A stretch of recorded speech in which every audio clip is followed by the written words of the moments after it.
All right, guys, so we've done everything. The house appraised, we're good to go, no repairs, everything's done. We're getting to the closing and settlement time.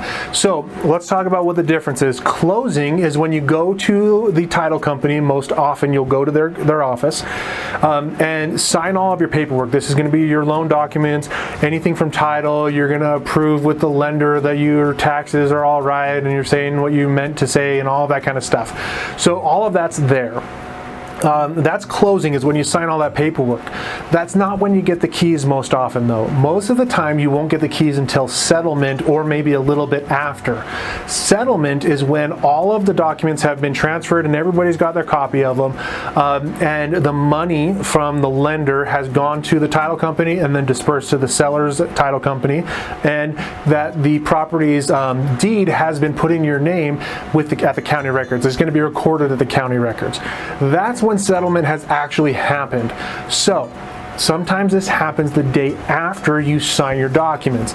This is why you want to schedule your closing for Wednesday or Thursday, because let's say you sign your documents on Thursday and it doesn't fund and record until Friday. You're not going to be able to get your keys or start the clock for possession until it's funded and recorded. And that can definitely happen where it takes a day or so before you're going to have all the monies transferred. So make sure that you're aware of that, because you're going to be wanting to hire movers. You're going to want to be able to give the seller time to get out of the house, because maybe they needed the money from the sale of the house to buy their next place.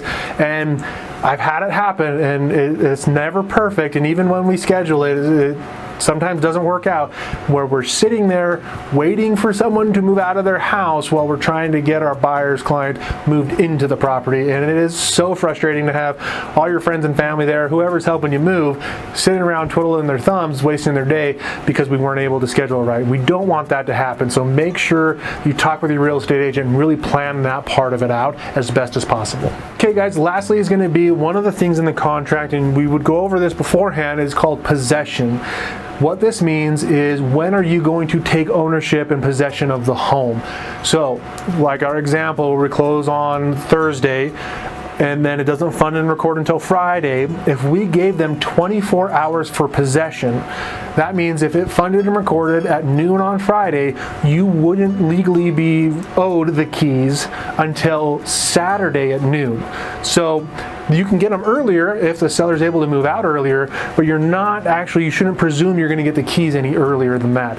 And so that depends on how you set up your offer. So talk with your real estate agent and talk with your title company and your lender. Make sure everybody's going to fund and record so you know when you're supposed to move in. A lot of times what we like to do is we like to sign on Wednesday, fund and record on Thursday, give them 24 hours or 36 hours to get out of the home. That gives them all day Friday to pack up, maybe a little bit of Saturday morning to get out, and then you can come in on Saturday or on Sunday, depending on how you schedule it. That way you're not sitting there twiddling your thumbs waiting for the seller to get out of the house.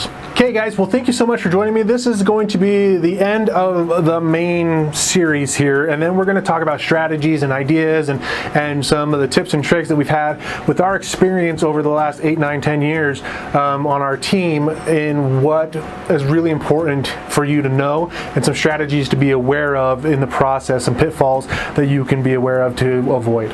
Thanks so much, guys. I really appreciate your time. If you have questions or comments, leave them down below. Take care.